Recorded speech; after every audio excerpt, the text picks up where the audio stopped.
அனைவருக்கும் வணக்கம். சற்று முன் வெளியான முக்கிய அறிவிப்பின்படி மத்திய அரசு ஊழியர்கள் அனைவரும் பயன்பெறும் வகையில் அவர்களுக்கு 8வது சம்பள கமிஷன் குறித்து தற்போது முக்கியமான மகிழ்ச்சியான அறிவிப்பு ஒன்று வெளியாகியுள்ளது. இதுல என்னென்ன அறிவிப்புகள் வெளியாகியுள்ளன என்பதை பற்றி விரிவாக நம்ம வீடியோல பார்க்க போறோம்.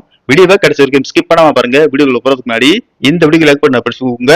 இப்பதான் அந்த சேனலுக்கு முதன்முறையா வரீங்கன்னா சப்ஸ்கிரைப் பட்டனை பிரஸ் பண்ணிக்கோங்க. அப்படியே பக்கத்துல இருக்கக்கூடிய பெல் ஐகான் பட்டன் பிரஸ் பண்ணிக்கோங்க. வாங்க வீடியோக்குள்ள போகலாம். நாடு முழுவதும் உள்ள லட்சக்கணக்கான மத்திய அரசு ஊழியர்கள் மற்றும் ஓய்வூதியதாரர்கள் அவளுடன் எதிர்பார்த்து காத்திருக்கும் 8வது ஊதிய குழுவின் ஊதிய மாற்றம் குறித்த மகிழ்ச்சியான தகவல்கள் வெளியாகியுள்ளன. கடந்த 10 ஆண்டுகளில் பணவீக்கம் சுமார் 56% அளவுக்கு அதிகரித்துள்ளதை கருத்தில் கொண்டு ஊழியர்களின் ஊதியத்தை நிர்ணயிக்கும் பிட்மேன் ஃபேக்டர் இந்த முறை கணிசமாக உயர்த்தப்படும் என்று கூறப்படுகிறது. கடந்த 2016ஆம் ஆண்டு அமல்படுத்தப்பட்ட 7வது ஊதிய குழுவில் இது 2.57 பிட்மேன் ஃபேக்டர் நிர்ணயிக்கப்பட்டது. இதன்படி ஒரு மத்திய அரசு ஊழியரின் குறைந்தபட்ச அடிப்படை சம்பளம் ரூபாய் 18,000 உள்ளது. அடுத்த ஒரு ஊதிய குழு 2036 தான் நியமிக்கப்படும் என்பதால் அடுத்த 10 வருடங்களுக்கான குடும்ப செலவுகளை சமாளிக்கக்கூடிய அளவுக்கு இந்த முறை பெரிய அளவில் ஊதிய பெருக்கம் இருக்க வேண்டும் என்பது ஊழியர்களின் பிரதான கோரிக்கையாகும். தற்போது வெளியாகியுள்ள தகவலின்படி இந்த பிட்மேன் ஃபேக்டரின் அடிப்படையில் ஊழியர்களின் அடிப்படை சம்பளம் 92% முதல் 283% வரை உயர வாய்ப்பு உள்ளது.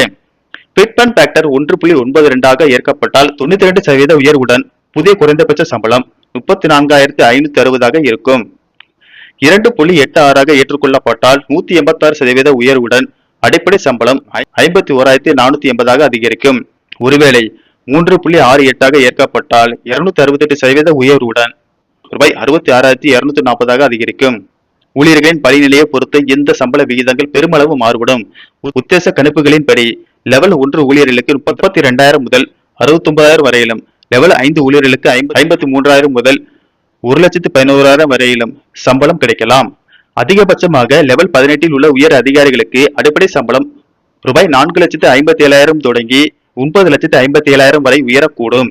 தற்போது 8வது ஊதிய குழுவின் பணிகள் தீவிரமடைந்துள்ளதால் மத்திய அரசு ஊழியர்களின் மத்தியில் மகிழ்ச்சியை ஏற்படுத்தியுள்ளது. நன்றி, வணக்கம்.